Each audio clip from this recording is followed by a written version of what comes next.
दोस्तों नमस्कार, मैं कमल कुमार न्यूज़ 7 इंडिया में आपका स्वागत है। बिहार में जेडीयू से बड़े भाई का दर्जा छीना। बीजेपी और जेडीयू की 101 सीटों पर चुनाव लड़ने की तैयारी। आइए जानते हैं सीट शेयरिंग फॉर्मूले की पूरी कहानी।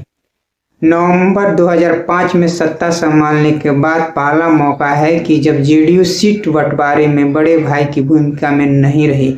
साल 2020 में एनडीए गठबंधन में जेडीयू ने 115 सीटों पर जब बीजेपी ने 110 सीटों पर चुनाव लड़ा था, लेकिन 2025 विधानसभा चुनाव में सीट शेयरिंग फॉर्मूले के मुताबिक जेडीयू और बीजेपी दोनों ही 101 सीटों पर चुनाव लड़ेगी।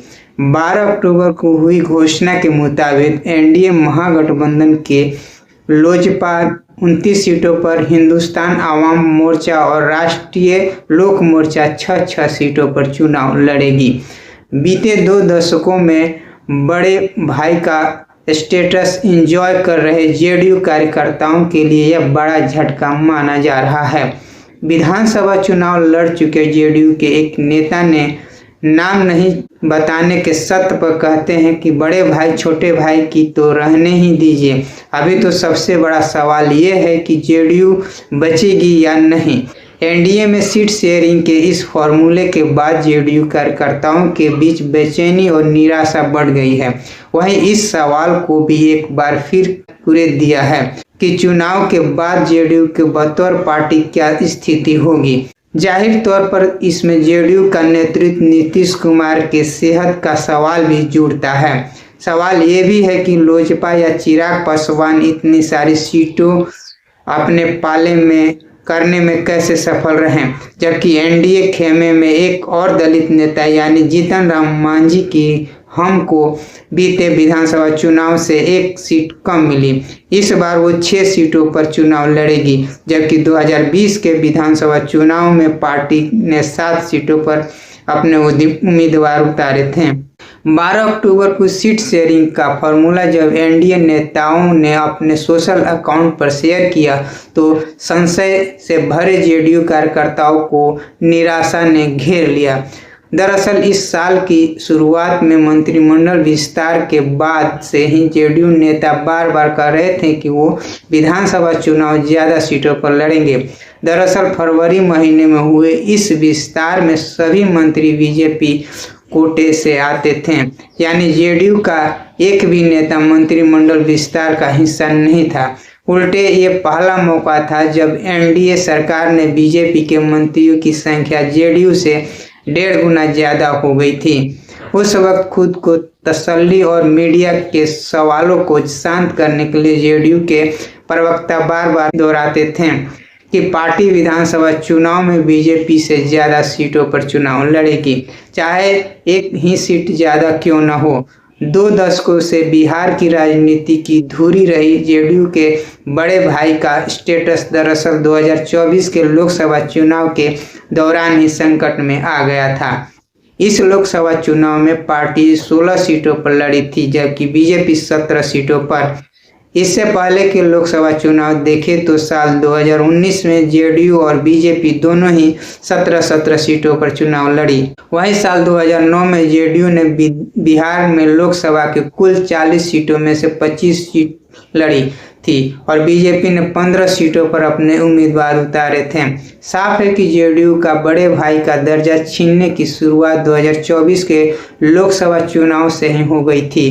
इसी तरह विधानसभा चुनाव की बात करें तो साल 2020 में जेडीयू 115 सीटों पर लड़ी थी, जबकि बीजेपी 110 सीटों पर। इस चुनाव में जेडीयू तीसरे नंबर पर चली गई थी। इसके बावजूद नीतीश कुमार ही बिहार के मुख्यमंत्री बने। एनडीए में सीट शेयरिंग का फॉर्मूला घोषित होने से पहले लोजपा प्रमुख चिराग पासवान तल्ख तेवर अपनाए हुए थे। चुनाव की घोषणा से पहले भी वो नीतीश सरकार के कामकाज और राज्य की बिगड़ती कानून व्यवस्था का सवाल उठाते रहे। सीट शेयरिंग के वक्त उनसे बातचीत करने का जिम्मा केंद्रीय मंत्री नित्यानंद राय को सौंपा गया था। 2024 के लोकसभा चुनाव में चिराग ने अपने हिस्से में आई 5 सीट जीती थी और वो इस हिसाब से 30 सीट चाहते थे, यानी प्रति लोकसभा 6 सीट। सीट शेयरिंग का फॉर्मूला देखें तो चिराग अपनी मांग मंगवाने में कामयाब रहे, उन्हें 29 सीट मिली। वरिष्ठ पत्रकार रवि उपाध्याय बीबीसी से कहते हैं कि चिराग की पार्टी का संरचनात्मक ढांचा देखें तो उनमें ब्राह्मण से लेकर मुस्लिम तक जिम्मेदार पदों पर हैं। पहली बात तो ये है कि उनको पासवानों का नेता मानना गलत है। दूसरा ये कि पूरे एनडीए में चिराग जैसे कद का कोई युवा नेता नहीं है। ऐसे में बीजेपी एक ऐसे नेता को अपने साथ रखना चाहती है जो 2025 और 2030 के बाद भी उनके साथ रहे। यही वजह है कि बीजेपी चिराग पर निवेश कर रही है और उस पर दांव लगा रही है। इस बीच में भी खबरें आती रहती है कि चिराग पासवान पर बीजेपी ये दबाव बनाती रहती है कि वो अपनी पार्टी लोजपा का विलय बीजेपी में कर ले, लेकिन चिराग इससे लगातार इनकार करते रहे हैं। Tata institute of social science के पूर्व प्रोफेसर पुष्पेंद्र इससे दूसरे नजरिए से देखते हैं। वो कहते हैं कि चिराग को बीते विधानसभा चुनाव में जेडीयू के तीसरे नंबर की पार्टी बनाने का इनाम मिला है। चिराग पासवान की खुद की ताकत नहीं है। ये पिछले विधानसभा चुनाव में साबित हो चुका है कि जब उसका सिर्फ एक उम्मीदवार जीता था, लेकिन चिराग जब एनडीए से मिलते हैं तो वो ताकतवर बन जाते हैं। अगर चिराग के पास अपनी ताकत है तो वो ताकत उनके चाचा पशुपति कुमार पारस के पास भी होनी चाहिए। चिराग की ताकत अभी बढ़ी हुई है, लेकिन भविष्य में इनके स्वतंत्र अस्तित्व को खतरा हो सकता है, क्योंकि बीजेपी का ये इतिहास रहा है कि वो अपनी सहयोगी पार्टियों को खत्म कर देती है, जैसे अभी बिहार में जेडीयू खत्म हो रही है। बता दें कि बीते विधानसभा चुनाव में चिराग पासवान ने अकेले 135 सीट पर चुनाव लड़ा था और सिर्फ 1 सीट पर जीत दर्ज की थी। विश्लेषक मानते हैं कि जेडीयू के तीसरे नंबर की पार्टी बनने की वजह चिराग पासवान ही थे। विश्लेषक पुष्पेंद्र कहते हैं कि जेडीयू के कार्यकर्ता निराश हैं और नेता भी अब अपना अपना रास्ता तलाश रहे हैं, क्योंकि नीतीश कुमार की अब सुनी नहीं जा रही है और शायद उनकी गिरती सेहत के हवाले से कहे तो वो कुछ सोचने समझने की स्थिति में भी नहीं है। ऐसे में सारा कंट्रोल बीजेपी के हाथ में है और जेडीयू के पास विरोध का कोई विकल्प नहीं है। जो भी बीजेपी कर रही है जेडीयू से स्वीकार कर रही है और इसका मतलब मजबूत संकेत मंत्रिमंडल विस्तार में ही दिखने शुरू हो गए थे।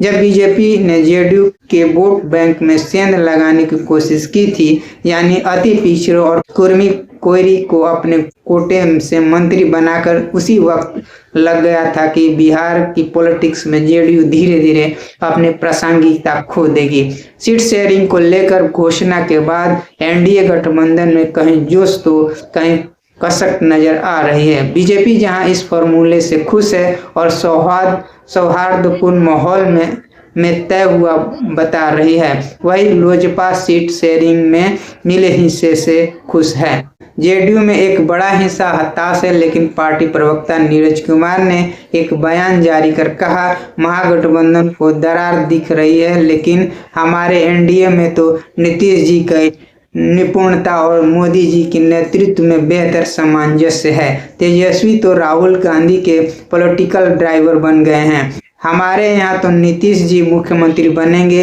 ये क्लियर है, लेकिन वहाँ तो मुख्यमंत्री का चेहरा ही तय नहीं है, बल्कि इस डिप्टी सीएम बनने के लिए ही सब कूद रहे हैं। एनडीए में 6 सीट पाने वाले राष्ट्रीय लोक मोर्चा के उपेंद्र कुशवाहा और हिंदुस्तान अवाम मोर्चा के जीतन राम मांझी नाराज हैं। जीतन राम मांझी ने सीट बंटवारे के बाद पत्रकारों से कहा, एनडीए का फैसला हम मान रहे हैं, लेकिन हमको सिर्फ 6 सीट देने से एनडीए को ही नुकसान होगा। वहीं उपेंद्र कुशवाहा ने भी सोमवार को सोशल मीडिया पर एक पोस्ट करके सीट बंटवारे से अपनी नाराजगी जाहिर की है। इधर महागठबंधन के लिए भी सीट शेयरिंग की राह आसान नहीं दिख रही है। वीआईपी प्रमुख मुकेश सहनी ने बयान दिया था कि महागठबंधन थोड़ा अस्वस्थ हो गया है, दिल्ली में इसके डॉक्टर मौजूद हैं। इस बीच पार्टियों ने अपने उम्मीदवारों को नॉमिनेशन करने के लिए भी कह दिया है और उम्मीदवार सोशल साइट्स के जरिए अपने नॉमिनेशन के तारीख भी सार्वजनिक कर रहे हैं। साफ तौर पर इस बार दोनों ही गठबंधन की राह आसान नहीं है। बिहार में ये चुनाव निर्णायक हो गए क्योंकि इससे चुनाव में जेडीयू की घटी हैसियत और नीतीश कुमार की सेहत की खबरों के बीच बिहार में नया नेतृत्व उभर सकता है। 2 दशक तक नीतीश कुमार के इर्द गिर्द अपना भविष्य बुनने वाले जेडीयू की राजनीतिक शक्ति भी ये चुनाव तय करेगी। दोस्तों बस इतना है, फिर अगली वीडियो के साथ हाजिर होंगे। नमस्कार।